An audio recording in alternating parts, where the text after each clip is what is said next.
الحمد للہ رب العالمین والعاقبۃ للمتقین والصلاة والسلام علی سید الانبیاء والمرسلین اللہم صلی علی روح محمد فی الارواح وصلی علی جسد محمد فی الاجساد وصلی علی قبر محمد فی القبور رب اشرح لی صدری ویسر لی امری واحلل عقدۃ من لسانی یفقهوا قولی اللہم ارنا الحق حقا وارزقنا اتباعه وارنا الباطل باطلا وارزقنا اجتنابه سبحان ربک رب العزت عما یصفون وسلام علی المرسلین والحمد للہ رب العالمین۔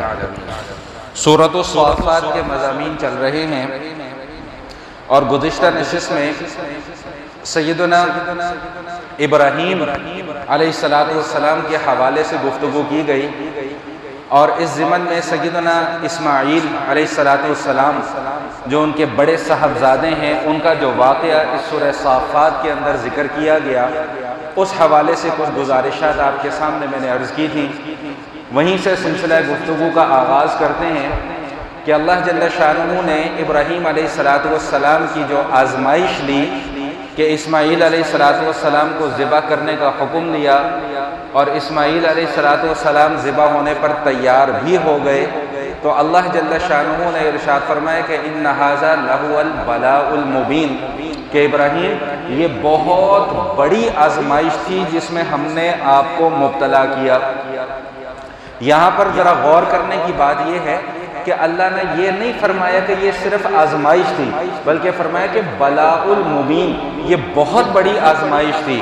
اور واقعتاً اس کے اندر کوئی دو رائے نہیں ہے، یہ حقیقت ہے کہ اگر اللہ یہ حکم دے دیں کہ بھئی اپنی اولاد کی گردن پر چھری چلاؤ اور اس میں صرف تم نے میری رضا کو ملحوظ خاطر رکھنا ہے، کوئی اور تمہاری چاہت اس میں نہیں ہونی چاہیے، اور اللہ کی رضا کی خاطر اتنی بڑی قربانی دینے کو تیار ہو جانا، اسی چیز کو اللہ پاک فرما رہے ہیں کہ ان ھذا لہو البلاء المبین وفدیناہ بذبح عظیم، اور ہم نے اسماعیل کی جگہ پر کتابوں کے اندر لکھا ہے، احادیث سے یہ بات معلوم ہوتی ہے کہ اسماعیل علیہ السلام کی تو گردن پر چھری چلی نہیں، اس کی جگہ اللہ جل شانہ نے جنت سے ایک دمبا بھیج دیا، اس دمبے کی گردن پر چھری چل گئی۔ اب انعام کیا ملا؟ انعام یہ ملا کہ وَتَرَكْنَا عَلَيْهِ فِي الْآخَرِينَ، کہ ابراہیم آپ کی یہ ادا ہمیں اتنی پسند آئی کہ رہتی دنیا تک ہم نے آپ کی اس سنت کو جاری و ساری کر دیا۔ یہی وجہ ہے کہ جب عید قرباں آتی ہے تو ہم سب کے سب ابراہیم علیہ السلام کی اس سنت پر عمل کرنے کو تیار ہو جاتے ہیں۔ اولاد پر تو چھری نہیں چلاتے، لیکن اولاد کے بدلے اللہ پاک نے ہم پر احسان کیا کیا کہ بھئی جانور خرید لو اور اس جانور کے اوپر چھری چلا دو، تو یوں ہی تصور کیا جائے گا کہ جیسے تم نے اپنی اولاد کی گردن پر چھری چلائی۔ دیکھیں ہمیشہ ایک چیز ذہن میں رکھیں، دین جو ہے نا، ہمارا دین اور دین کے ہمارے جتنے بھی احکام ہیں، ان پر جو عمل کرنے کا ایک بنیادی جو عنصر ہے نا وہ ہے قربانی۔ آپ کوئی بھی عمل اٹھا کر دیکھ لیں، ہر عمل قربانی مانگتا ہے۔ آپ نے رمضان کے روزے رکھنے ہوتے ہیں، وہ بھی قربانی مانگتا ہے۔ بھئی اپنی خواہشات کو قربان کرنا ہے، کھانا نہیں ہے، پینا نہیں ہے، دوسری خواہشات کو پورا نہیں کرنا، وہ قربانی مانگ رہا ہے۔ نماز پڑھنا خود ایک ایسا عمل ہے جس میں قربانی مطلوب ہے۔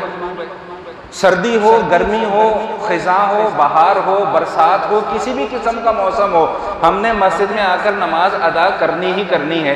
تو شریعت کا مزاج یہ ہے کہ شریعت ہر عمل میں قربانی مانگتی ہے۔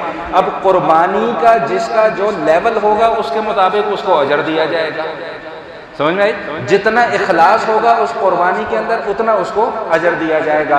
اب جہاں پر اسماعیل علیہ السلام کے اس واقعے کو ذکر کیا گیا، ابراہیم علیہ السلام کا تذکرہ چل رہا ہے، تو اللہ تعالیٰ ارشاد فرماتے اس کے بعد کہ وَبَشَّرْنَاهُ بِإِسْحَاقَ نَبِيًّا مِّنَ الصَّالِحِينَ۔ ذرا توجہ فرمائیے گا، پوری توجہ کے ساتھ بات سنیں گے تو کچھ سمجھ میں آئے گی۔ قرآن کیا کہہ رہا ہے کہ وَبَشَّرْنَاهُ بِإِسْحَاقَ نَبِيًّا مِّنَ الصَّالِحِينَ، کہ ابراہیم علیہ السلام کو ہم نے ایک اور بیٹے کی خوشخبری دی جس کا نام کیا تھا؟ بھائی سب بولیں، اسحاق۔ وَبَشَّرْنَاهُ بِإِسْحَاقَ نَبِيًّا من الصالحین وبارکنا علیہ وعلی اسحاق ومن ذریتہما محسن وظالم لنفسہ مبین. اور اسحاق ابراہیم علیہ السلام کو اور اسحاق علیہ السلام کو اللہ فرما رہے ہیں کہ ہم نے برکت عطا فرمائی. اب برکت کیا عطا فرمائی کہ اسحاق علیہ السلام کے بیٹے کون تھے بھئی؟ سیدنا یعقوب علیہ السلام. اور یعقوب علیہ السلام کا لقب کیا تھا بھئی؟ اسرائیل. تو یعقوب علیہ السلام کی جو اولاد آئی وہ کیا کہلائی بھئی؟ بنی اسرائیل. تو یعقوب علیہ السلام سے لے کے عیسیٰ علیہ السلام تک جتنے بھی پیغمبر آئے وہ سارے کے سارے اسی لڑی، بولے بھئی اسی لڑی کے اندر آئے، اسی سلسلے میں آئے، سوائے جناب محمد مصطفیٰ صلی اللہ علیہ وآلہ وسلم کے کہ وہ کن کی اولاد میں سے آئے بھئی؟ اسماعیل علیہ السلام. یہاں تک بات سمجھ میں آ گئی. اب جو میں نقطہ سمجھانا چاہ رہا ہوں اس کو ذرا سمجھیں. قرآن پاک میں جہاں پر اسماعیل علیہ السلام کا واقعہ ذکر کیا گیا وہاں پر اسماعیل علیہ السلام کا نام ذکر، بولے بھئی نام ذکر نہیں کیا. لیکن اس کے فوراً بعد جب اسحاق علیہ السلام کا تذکرہ آیا تو یہاں پر نام ذکر کیا. قابل توجہ بات ہے کہ نہیں ہے نا؟ ہمارا کیا عقیدہ ہے؟ ہمارا عقیدہ یہ ہے کہ جن کو اللہ تعالیٰ نے ذبح کرنے کا حکم دیا تھا وہ کون تھے؟ اسماعیل علیہ السلام. اور وہ ابراہیم علیہ السلام کے بڑے بیٹے تھے. اور چھوٹے بیٹے کون تھے؟ اسحاق علیہ السلام. اسماعیل علیہ السلام کی والدہ کا کیا نام تھا بھئی؟ ہاجرہ رضی اللہ تعالی عنہ، جنہوں نے صفا اور مروہ کے درمیان چکر لگائے تھے. اور اسحاق علیہ السلام کی والدہ کا کیا نام تھا بھئی؟ سیدہ سارہ رضی اللہ تعالی عنہ. اب قرآن پاک میں اسحاق علیہ السلام کا تو نام ہے اس موقع پر، لیکن اسماعیل علیہ السلام کا نام ذکر نہیں کیا گیا. کیوں ذکر نہیں کیا گیا؟ تو اس کیوں کا جواب یہ ہے کہ میں اور آپ ہوتے کون ہیں اللہ سے پوچھنے والے. کیوں بھائی؟ یا اللہ آپ نے اسماعیل کا نام کیوں نہیں ذکر کیا؟ تو اللہ کیا جواب دیں گے کہ تم ہوتے کون ہو مجھ سے؟ کیا پدی کا شوربہ. مخلوق ہو مخلوق بن کے رہو، خالق کے مقابلے پہ مت آؤ. بات سمجھ میں آ رہی کہ نہیں آ رہی ہے؟ لیکن بہرحال پھر بھی کچھ میں اس حوالے سے مختصر سی گزارش عرض کر دوں کہ اللہ تعالیٰ کے آزمائش لینے کے طریقے بڑے عجیب ہیں. اللہ کے آزمائش میں مبتلا کرنے کے اپنے بندوں کو طریقے بڑے عجیب ہیں. یہاں پر بھی گویا ایک طریقے سے آزمائش میں مبتلا کیا جا رہا ہے. بات بہت لمبی ہو جائے گی، میں مختصراً عرض کر دوں کہ یہود و نصارہ میں کچھ طبقات ایسے بھی ہیں کہ جو یہ کہتے ہیں کہ ذبح اسماعیل علیہ السلام کو نہیں کیا گیا، اسحاق علیہ السلام کو ذبح کیا گیا. ذبح کرنے کی تیاری کیوں؟ اس لیے کہ وہ چاہتے ہیں کہ ہماری برتری ہر حوالے سے قائم رہے. بھئی نبی پاک صلی اللہ علیہ وآلہ وسلم سے ان کا جھگڑا کیا ہے؟ ہمارے ساتھ ان کا جھگڑا کیا ہے؟ قرآن اٹھا کر دیکھیں، قرآن بھرا پڑا ہے. قرآن بار بار یہی بتاتا ہے کہ ان کو مسئلہ کوئی نہیں ہے، ان کو مسئلہ صرف ان کی ضد ہے کہ ہم نے محمد رسول اللہ پر ایمان قبول نہیں کرنا. کیوں؟ کہ یہ بنی اسرائیل میں کیوں نہیں آئے، بنو اسماعیل میں کیوں آئے. تو اپنی برتری کو قائم رکھنے کے لیے انہوں نے ایک ڈگوسلہ کیا چھوڑ دیا کہ بھئی یہ ذبح کس کو کیا جا رہا تھا؟ اسحاق علیہ السلام کو، اسماعیل علیہ السلام کو نہیں ذبح کیا جا رہا. حالانکہ یہاں پر قرآن کریم کی عبارت سے واضح طور پہ معلوم ہو رہا ہے کہ پہلے ایک بیٹے کا تذکرہ ہے، بعد میں اللہ فرما رہے کہ وَبَشَّرْنَاهُ بِإِسْحَاقَ، پھر ہم نے اسحاق علیہ السلام کی خوشخبری ابراہیم علیہ السلام کو دی. اور بھائی بات کچھ پلے پڑ رہی کہ نہیں پڑ رہی؟ یا میں ایسے تقریر کیے جا رہا ہوں؟ سمجھ میں آ رہی بات کہ نہیں آ رہی؟ تو میں عرض یہ کر رہا تھا کہ اللہ کے آزمائش لینے کے طریقے بڑے عجیب ہیں. اب آزمائش کیا ہے بھائی؟ پتہ چل جائے گا کہ کون ماننے والا ہے کون نہ ماننے والا ہے. سمجھ میں آ گئی بات؟ جو مان لے گا وہ کامیاب ہے، جو نہیں مانے گا وہ کامیاب نہیں ہے. بات سمجھ میں آ گئی ہو تو بہت اچھی بات، نہ آئی ہو تو السلام علیکم وعلیکم السلام، آگے چلتے ہیں.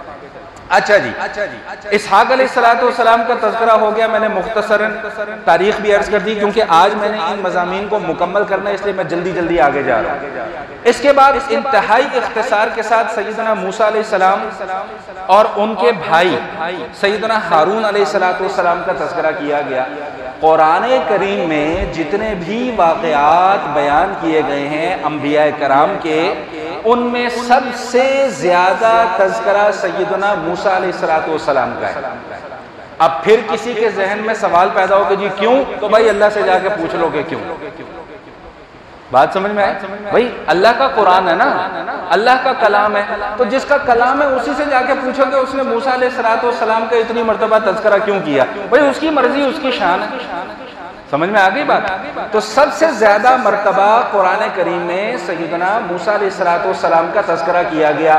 یہاں پر بھی اللہ تعالیٰ نے نہایت اختصار کے ساتھ 2-3 جملوں کے اندر تعارف کروا دیا کہ وَلَقَدْ مَنَنَّا عَلَى مُوسَىٰ وَهَارُونَ، کہ ہمارا احسان تھا موسیٰ علیہ السلام پر اور ہارون علیہ السلام پر۔ اور آگے اللہ تعالیٰ نے اختصار کے ساتھ فرما دیا وَنَجَّيْنَاهُمَا وَقَوْمَهُمَا مِنَ الْكَرْبِ الْعَظِيمِ، موسیٰ کو، ہارون کو اور ان کی پوری قوم کو ہم نے ایک بہت بڑی تکلیف سے نجات دی۔ بہت بڑی تکلیف کیا تھی؟ بھائی ادھر فرعون تھا، ادھر بحر قلزم تھا۔ پیچھے جاتے ہیں تو فرعون مار دے گا، آگے جاتے ہیں تو دریا میں غرق ہو جائیں گے۔ اللہ فرماتے ہیں کہ ہم نے نجات دی، دریا میں راستہ بنا دیا، دریا پار کر لیا۔ اسی راستے میں جب فرعون آتا ہے تو وہ غرق ہو جاتا ہے۔ بھائی یہ ساری اللہ کی نشانیاں نہیں تو اور کیا ہیں؟ اور کس طرح اللہ کا تعارف پیش کیا جائے کہ اللہ کے ایک حکم سے چلتے ہوئے سمندر میں راستے بن جاتے ہیں، ایک طبقہ اس راستے میں سے گزر جاتا ہے، جب دوسرا طبقہ اسی راستے میں سے گزرنا چاہتا ہے تو اس کو گزرنے کی اجازت نہیں ملتی۔ یہ سب کس کی کارگزاری ہے بھائی؟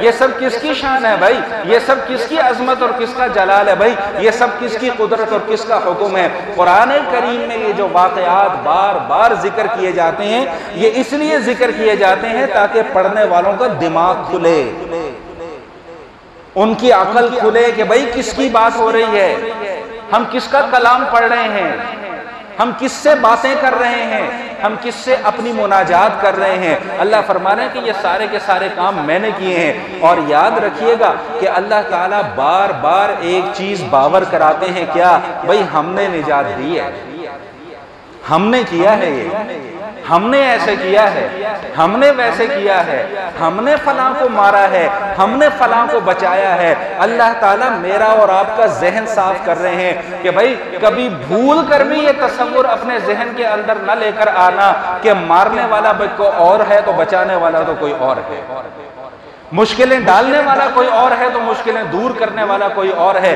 کبھی بھول کر بھی یہ تصور اپنے ذہن کے اندر نہ لے کر آنا۔ اللہ بار بار یہ کہتے ہیں وَنَجَّيْنَاهُمَا، ہم نے بچایا ہے بھائی، ہم نے بچایا ہے بھائی، ہم نے بچایا ہے۔ اچھا ایک جملہ ہمارے ہاں بڑا بولا جاتا ہے،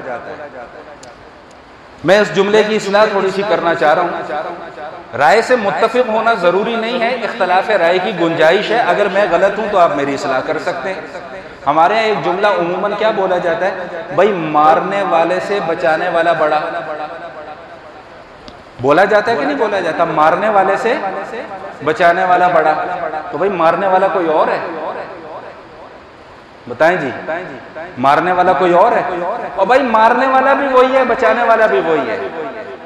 قرآن کیا کہتا ہے؟ هُوَ الَّذِي يُحْيِي وَيُمِيتُ، بھائی زندگی بھی وہی دیتا ہے، موت بھی۔ تو بھائی یہ جملہ نہیں بولنا چاہیے، مارنے والے سے بچانے والا بڑا ہے۔ بھائی مارنے والا بھی وہی ہے، بچانے والا بھی وہی ہے۔ ہم نے کہاں سے یہ تقابل شروع کر دیا بھی؟ یعنی ہم در پردہ یہ دعویٰ کرنا چاہ رہے ہیں کہ مارنے والے ذات کوئی اور ہوتی ہے اور بچانے والی ذات کوئی اور ہوتی ہے۔ یہ تو بالکل وہی عقیدہ ہے جو مجوسیوں کا عقیدہ تھا۔ کہتے ہیں ایک ہمارا دیوتا اہرمن ہے، ایک ہمارا دیوتا یزدان ہے۔ اہرمن اچھائیوں کا خدا ہے، یزدان جو ہے وہ برائیوں کا خدا ہے۔ تو الامان الحفیظ ہمارے تو ذہنوں کے اندر ایسا تصور نہیں آ سکتا۔ ہم تو یہ کہتے ہیں کہ مارتا بھی وہی ہے، بچاتا بھی وہی ہے۔ اور اللہ بار بار قرآن میں یہ ذکر کر رہے ہیں وَنَجَّيْنَاهُمَا وَنَجَّيْنَاهُمَا وَنَجَّيْنَاهُمَا، ہم بچاتے ہیں بھائی، ہم بچاتے ہیں، ہم بچاتے ہیں، کوئی اور بچانے نہیں آتا۔ جب مارنے کی باری آتی ہے تو اللہ کہتے ہیں ہم مارتے ہیں، جب عذاب دینے کی باری آتی ہے اللہ کہتے ہیں ہم عذاب دیتے ہیں، کوئی اور عذاب دینے والا نہیں ہے۔ تو بھائی بات سمجھ میں آ گئی کہ نہیں آ گئی؟ آگے چلیں، مختصر سا تذکرہ سیدنا الیاس علیہ السلام کا اسی سورہ صافات کے اندر کیا گیا۔ سورہ صافات کے اندر اللہ کیا فرما رہے ہیں؟ وَإِنَّ إِلْيَاسَ لَمِنَ الْمُرْسَلِينَ، الیاس علیہ السلام بھی اللہ کے رسولوں میں سے ایک رسول تھے. انہیں جس علاقے میں نبی بنا کر بھیجا گیا، میں مختصر سی تاریخ عرض کر دوں. اردن کا ایک مشرقی علاقہ تھا جس کا نام تھا بال، با عین اور لام، بال. بال علاقے کا بھی نام تھا، اور وہاں کے لوگ جس بت کی پوجا کیا کرتے تھے اس بت کا نام بھی بال تھا. بال کا معنی ہوتا ہے سردار. اور مفسرین نے یہ روایات لکھی ہیں کہ یہ بال دراصل ایک عورت کا نام تھا جو انتہائی نیک خاتون تھی. جب اس کی وفات ہو گئی تو لوگوں نے اس کی نیکی کا بدلہ یوں چکایا کہ اس کا بت بنایا اور اس کی پوجا کرنا شروع کر دی. یہ جو نوح علیہ السلام ہے، نوح علیہ السلام کے زمانے میں بھی 5 بزرگ تھے. ود، یغوث نام اس وقت ذہن میں نہیں آ رہے، ود، سواع، یغوث، یعوق، نصر، یہ 5 بزرگ تھے. یہ 5 بزرگ جب اللہ کو پیارے ہو گئے، لوگوں نے کہا جی ان کی ایک یادداشت بنانی چاہیے، چبوترا بنا دیا. چبوترے سے بات آگے بڑھی، تصویر بنا لی. تصویر سے بات آگے بڑھی، مجسمہ بنا لیا. مجسمے سے بات آگے بڑھی تو بت بنا لیا اور ان کی پوجا شروع ہو گئی. تو یہ جو بال تھا، بال، یہ بھی دراصل ایک عورت کے نام پر بنایا گیا بت تھا جس کی بعد میں پوجا شروع کی گئی. یہی وجہ ہے کہ شریعت میں تصویر کشی کو منع کیا گیا ہے کہ یہ آگے جا کے بہت ساری خرافات کا سبب بنتی ہے. ہمارے معاشرے کے اندر بھی یہ گناہ بہت رائج ہے. بس میں نام نہیں لیتا، لیکن وہ کچھ بابوں کی تصویریں لگا دیتے ہیں اور پھر انہی سے حاجات بھی مانگی جا رہی ہیں اور ضروریات بھی ان کے سامنے پوری کی جا رہی ہیں. الامان الحفیظ، یہ بہت بڑا جرم ہے، اور یہ ایسا جرم ہے کہ اللہ اس جرم کو معاف نہیں فرماتا.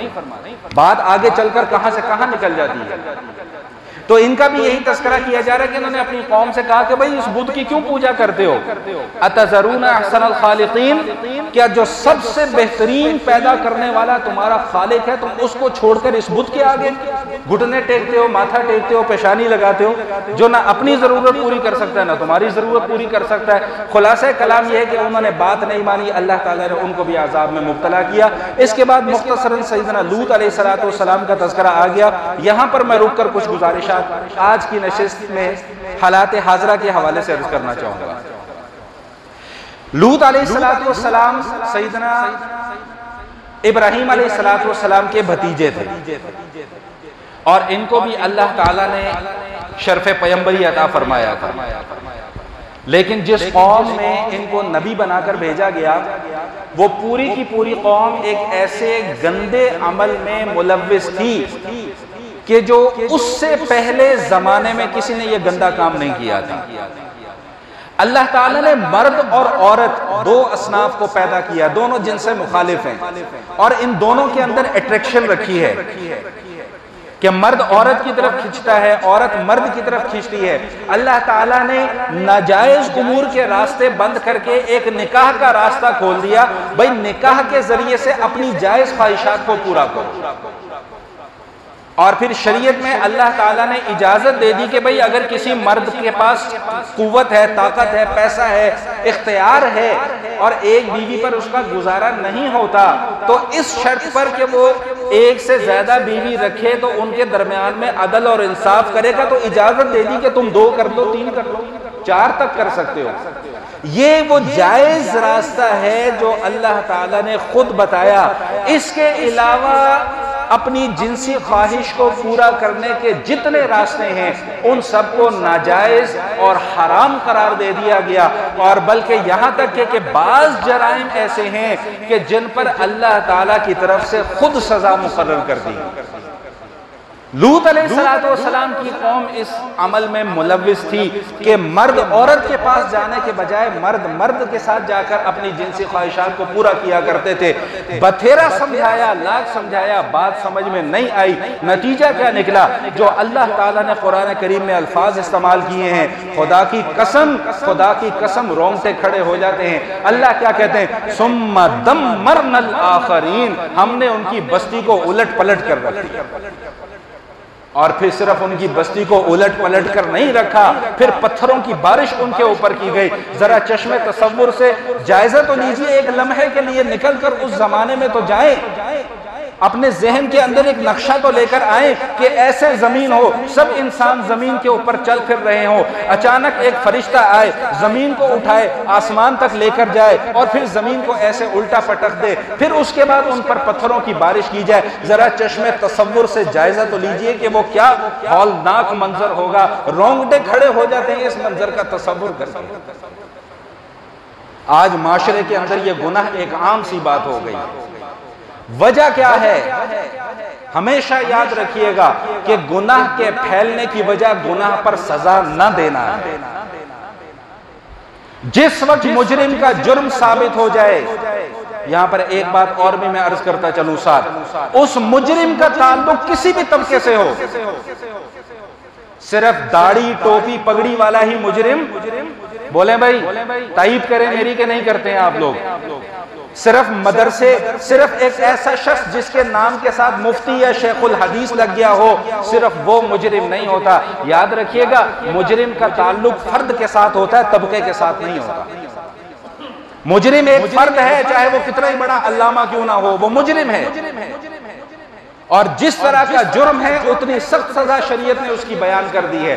وَاللَّذَانِ يَأْتِيَانِهَا مِنْكُمْ فَآذُوهُمَا، اللہ کا قرآن کہہ رہا ہے کہ اگر کوئی دو مرد کسی غلط عمل میں ملوث پائے جائیں تو ان کو اذیت دو، ان پر تعزیر لگاؤ، ان کو سزا دو، چاہے تو پتھر مارو، چاہے تو چوک میں لٹکا دو، چاہے تو گردن اس کی اڑا دو، جو سزا دینا چاہو اس کو سزا دے سکتے ہو، لیکن سزا دینے والے بنو تو صحیح۔ سزا دو گے تو جرم رکے گا نا۔ اللہ کے نبی تو فرماتے ہیں کہ خدا کی قسم اگر فاطمہ بنت محمد بھی چوری کرتی بھی پکڑی جائے تو اس کا بھی ہاتھ کاٹ دیا جائے گا۔ اللہ کے نبی نے تو یہ معاشرہ ہمیں بنا کر دیا۔ ہم کس راہ پر چل پڑے ہیں؟ ہم کون سا راستہ اختیار کر بیٹھے ہوئے ہیں؟ ہم نے صرف ایک طبقے کو پکڑ لیا۔ میری اس گفتگو سے کوئی غلط نتیجہ اخذ کرنے کی کوشش نہ کرے کہ میں کسی کی طرفداری کر رہا ہوں، میں کسی مجرم کا طرفدار نہیں ہوں، چاہے وہ کتنا ہی بڑا علامہ محدث فقیہ کیوں نہ ہو، مجرم ہے۔ اور جیسا کہ میں نے عرض کیا کہ جتنا بڑا جرم کرے گا اتنا بڑا مجرم کہلائے گا، اس کی داڑھی ٹوپی پگڑی کو نہیں دیکھا جائے گا۔ لیکن خدا کا واسطہ ہے کہ کسی ایک فرد کے جرم پر پورے طبقے کو تو نہ رگڑا لگاؤ۔ کالج کے اندر جرم ہو تب بھی جرم ہے، مدرسے کے اندر جرم ہو تب بھی جرم ہے۔ داڑھی والا جرم کرے وہ بھی مجرم ہے، بغیر داڑھی والا جرم کرے وہ بھی اتنا ہی بڑا مجرم ہے۔ ہم نے یہ کیا رویہ اختیار کر لیا، کیا روش اختیار کر لیا؟ میں کسی جگہ پر پڑھ رہا تھا، کس نے لکھا کہ جی آج کے بعد ہم اپنے بچوں کو مدارس کے اندر نہیں بھیجیں گے۔ بھائی نہ بھیجو، ہمارا کیا جاتا ہے، نہ بھیجو۔ اس کا جواب کسی نے بڑا اچھا لکھا ہوا تھا، اس نے لکھا ہوا تھا کہ جی وہ موٹر وے پہ کچھ عرصہ پہلے ایک بہت بڑا حادثہ رونما ہوا، کیا سب نے موٹر وے پر سفر کرنا چھوڑ دیا؟ نہیں چھوڑا۔ تو اگر ایک فرد کسی جرم کا ارتکاب کرتا ہے، سب مل کر قانونی طور پر اس کو سزا دلوائیں، چہ جائے کہ آپ اس پورے کے پورے طبقے کو، داڑھی کو، ٹوپی کو بدنام کرنا شروع کر دیں۔ خدا کا واسطہ ہے، ہاتھ جوڑ کر کہہ رہا ہوں کہ حقیقت کو سمجھنے کی کوشش کریں، حقیقت سے آنکھیں مت بند کیجئے، حقیقت سے آنکھیں مت پھیریں۔ مجرم کو مجرم کہیں، مجرم کے ساتھ کوئی ہمدردی نہیں ہے، مجرم کی کوئی طرفداری نہیں ہے، اور جو کوئی شخص اٹھ کر اگر کسی مجرم کی طرفداری کرے تو اس کو بھی اتنا ہی بڑا مجرم تصور کیا جائے۔ ہم تو یہ سمجھانے کی کوشش کرتے ہیں کہ کسی بھی واقعے کو کسی ایک طبقے کے ساتھ مخصوص نہ کیجئے، سزائیں دینے کا قانون بنائیں، سزاؤں پر عمل درآمد کروائیں، انشاءاللہ ثم انشاءاللہ جرائم بھی رک جائیں۔ قرآن ہمیں واضح طور پہ اصول بیان کر رہا ہے، نبی پاک صلی اللہ تعالی علیہ وسلم کی زندگی کھلی کتاب کی طرح ہمارے سامنے ہے، حضور علیہ السلام کی سنتیں ہمارے سامنے موجود ہیں، صحابہ کا طرز عمل ہمارے سامنے موجود ہے، پھر ہمیں ادھر ادھر کے راستے تلاش کرنے کی کیا ضرورت ہے؟ میرا خیال ہے کہ میری اتنی گفتگو سمجھ میں آ گئی ہوگی، میں بات کو آگے چلاتا ہوں، بس گفتگو کو میں ختم کرنا چاہ رہا ہوں۔ اسی سورہ صافات میں سیدنا لوط علیہ السلام کے تذکرے کے بعد مختصراً سیدنا یونس علیہ السلام کا تذکرہ کیا گیا۔ یہ بھی اللہ تعالیٰ کے پیغمبر تھے، جس قوم کی طرف نبی بنا کر بھیجا وہ قوم بھی بت پرستی میں مبتلا تھی۔ انہوں نے سمجھایا، ان کو بات سمجھ میں نہ آئی، یہاں پر ذرا بات توجہ طلب ہے، اس لیے ذرا حاضر ناظر ہو کر بیٹھیں، اگر سو رہے ہیں تو جاگ جائیں کیونکہ بات اب ختم ہونے کی طرف جا رہی ہے۔ انہوں نے کیا کیا کہ اللہ کی وحی کا انتظار کیے بغیر اپنی قوم کو یہ کہہ دیا کہ تم پر عذاب آئے گا اور اس بستی سے نکل گئے۔ میں مختصر کر رہا ہوں، بہت واقعات آپ یہ پہلے بھی پڑھ چکے ہیں لیکن میرا ذرا بیان کرنے کا انداز مختلف ہے۔ بستی سے نکل گئے اور قوم والوں کو وعید سنا دی کہ تم پر اللہ کا عذاب آئے گا۔ اب یہاں پر دو پہلو ہیں، دونوں پہلو مد نظر رکھیے گا۔ ایک پہلو تو یہ ہے کہ نبی کی زبان سے نکل گیا عذاب آئے گا تو عذاب آیا۔ دوسرا پہلو یہ ہے کہ نبی نے اللہ کی وحی کا انتظار نہیں کیا تو نبی کو بھی اللہ تعالیٰ نے مچھلی کے پیٹ کے اندر ڈال دیا۔ اب ذرا غور کیجئے گا کہ جب قوم پر عذاب کے آثار نمودار ہوئے تو یہ سارے کے سارے توبہ اور استغفار کرنا شروع ہو گئے۔ اللہ کی شان یہ ہے، اللہ ہے نا، اس کے اپنے بنائے ہوئے قانون ہیں، جب چاہے اپنے قانون کو بدل سکتا ہے۔ اللہ کا بنایا ہوا قانون یہ ہے کہ جب عذاب کے آثار نمودار ہو جائیں اجتماعی طور پر یا کسی فرد پر موت کی کیفیت طاری ہو جائے تو اس وقت اللہ توبہ کو قبول، بولیں بھائی توبہ قبول اس وقت نہیں فرماتے۔ لیکن یہاں پر اس قوم کے لیے اللہ تعالیٰ نے اپنا قانون بدل دیا کہ جب عذاب کے آثار نمودار ہوئے انہوں نے گڑ گڑا کر توبہ کی، اللہ نے ان کی توبہ کو قبول کر لیا، عذاب ہٹا لیا۔ یہاں تک بات سمجھ میں آ گئی۔ ادھر یونس علیہ السلام چونکہ وحی کا انتظار کیے بغیر نکلے تھے، اجتہادی خطا ان سے ہو گئی، نبی تو معصوم ہوتے ہیں، گناہ کا لفظ استعمال نہیں کیا جا سکتا، اجتہادی خطا ان سے ہو گئی۔ دریا پر پہنچے تو ایک کشتی لگی ہوئی ہے، کشتی میں سوار ہو گئے۔ کشتی جب درمیان میں پہنچتی ہے تو بھنور میں پھنس جاتی ہے، تو کہنے والے یہ کہتے ہیں کہ ایسا لگتا ہے کہ کوئی غلام اپنے مالک سے بھاگ کر آیا ہے۔ قرآن نے بھی یہی لفظ استعمال کیا، اِذْ أَبَقَ إِلَى الْفُلْكِ الْمَشْحُونِ، کہ یونس علیہ السلام جب بھری ہوئی کشتی کی طرف بھاگے تو کہنے لگے کہ کوئی غلام اپنے آقا سے بھاگ کر آیا ہے، تو یونس علیہ السلام نے کہا میں ہوں۔ میں نے عرض کیا کہ حضور آپ تو بڑے نیک بندے ہیں، آپ سے ہم یہ تصور نہیں کر سکتے آپ کے متعلق۔ میں کہا نہیں، میں نے کہا چلو قرآن اندازی کرتے ہیں۔ فَسَاهَمَ فَكَانَ مِنَ الْمُدْحَضِينَ، جتنی مرتبہ قرآن اندازی کی گئی اتنی مرتبہ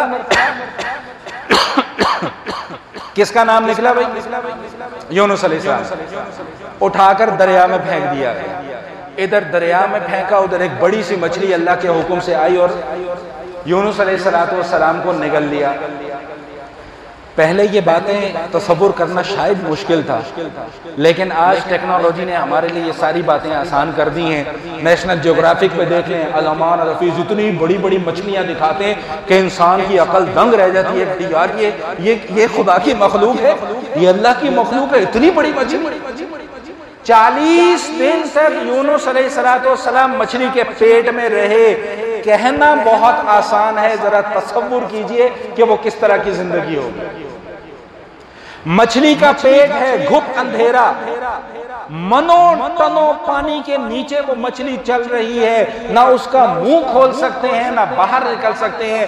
کس کیفیت کے اندر وہ مبتلا ہوں گے، یہ کوئی آسان آزمائش نہیں ہے۔ لیکن چونکہ اللہ کے نبی تھے، اللہ سے گلہ نہیں کیا، اللہ سے شکوہ نہیں کیا کہ یا اللہ تو نے میرے ساتھ ایسا کیوں کیا، فوراً اللہ کی تسبیح بیان کی۔ اور تسبیح کیا بیان کی بھائی؟ سب میرے ساتھ مل کے پڑھیں، لا الہ الا انت سبحانک انی کنت من الظالمین۔ اب اللہ کا قرآن یہاں پر کیا کہہ رہا ہے؟ فَلَوْلَا أَنَّهُ كَانَ مِنَ الْمُسَبِّحِينَ لَلَبِثَ فِي بَطْنِهِ إِلَى يَوْمِ يُبْعَثُونَ، کہ اگر یونس اللہ کی تسبیح بیان نہ کرتے تو قیامت کی صبح تک مچھلی کے پیٹ میں پڑے رہتے۔ معلوم یہ ہوا کہ مشکلات سے اگر نکلنا چاہتے ہو تو کیا کرو بھائی؟ اللہ کی صبح صبح اٹھو، فجر کی نماز پڑھو، فجر کی نماز سے پہلے یا فجر کی نماز کے بعد سبحان اللہ و بحمدہ سبحان اللہ العظیم کم از کم ایک تسبیح کا تو اپنا معمول بنائیں۔ انشاءاللہ دیکھیں آپ کیسے اللہ تعالیٰ راستے کھولتے چلے جاتے ہیں۔ میں نہیں کہہ رہا، کسی مولوی کا فتویٰ نہیں ہے، کسی مفتی صاحب کا فتویٰ نہیں ہے، اللہ کا قرآن کہہ رہا ہے فَلَوْلَا أَنَّهُ كَانَ مِنَ الْمُسَبِّحِينَ لَلَبِثَ فِي بَطْنِهِ إِلَى يَوْمِ يُبْعَثُونَ کہ اگر یونس علیہ السلام اللہ کی تسبیح بیان نہ کرتے تو قیامت کی صبح تک اسی طرح یونس علیہ السلام مچھلی کے پیٹ کے اندر پڑے رہتے۔ 40 دن کا سفر جب یہ گزر گیا، اللہ نے ان کی مناجات کو قبول کیا۔ اس کے بعد جو قرآن نقشہ کھینچتا ہے 2 لائنوں میں کہ اللہ تعالیٰ کے حکم سے مچھلی نے ان کو ایک جزیرے پر لا کر پھینک دیا، پھر اللہ یہی پر کہہ رہے ہیں کہ وہاں پر تقریباً 1 لاکھ افراد پر مشتمل ایک قوم تھی، وہاں پر جا کر انہوں نے دعوت اور تبلیغ کا کام کیا، وہ سارے کے سارے لوگ مسلمان ہو گئے۔